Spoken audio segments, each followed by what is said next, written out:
जब बंदा एक गुनाह करता है इसके दिल पर एक दाग लग जाता है, तौबा कर ले तो दाग मिट जाता है, नहीं करेगा तो दाग बढ़ते बढ़ते दिल स्याह हो जाएगा। और जब दिल स्याह हो जाए फिर नेकी बदी की तमीज खत्म हो जाती है। अगर मेरी बात नहीं आपको समझ आ रही, मैं आसान सी मिसाल दे दूं। हमारे मोहल्ले में, हमारे रिश्तेदारों में ऐसे बंदे भी हैं, 5 वक्त के नमाजी, उनकी एक नमाज छूट जाए परेशान हो जाते हैं। और वो भी बंदे हैं जिनकी 5 छूट जाए पता ही नहीं, परवाह ही नहीं है। क्या मतलब है? जिसकी एक नमाज छूट रही है उसका दिल साफ है, सफेद चादर की तरह है, छोटा सा दाग लगा है, बड़ा बदनुमा लग रहा है।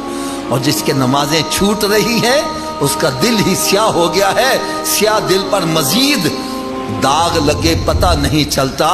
फरमाया जब अच्छाई তোমরা ভেবো না এই মাহফিলে 2 লাখ টাকা দিয়ে জিতে যাবে। ও উম্মতে মুহাম্মাদরা, তোমরা ভেবো না মাহফিলে দরিদ্রতার কারণে 10 টাকা দিতে পারোনি হেরে যাবা।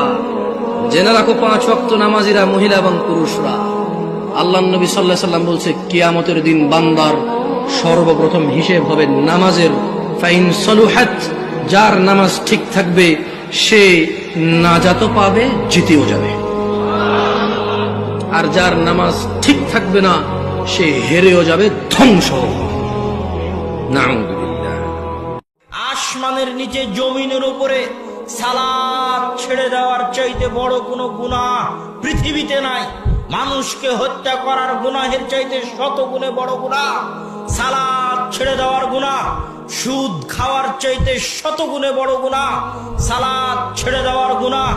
জেনা করার চাইতে 100 গুণে বড় গুনাহ সালাত ছেড়ে দেওয়ার গুনাহ। বিড়ি সিগারেট মদ পান করার চাইতে 100 গুণে বড় গুনাহ সালাত ছেড়ে দেওয়ার গুনাহ।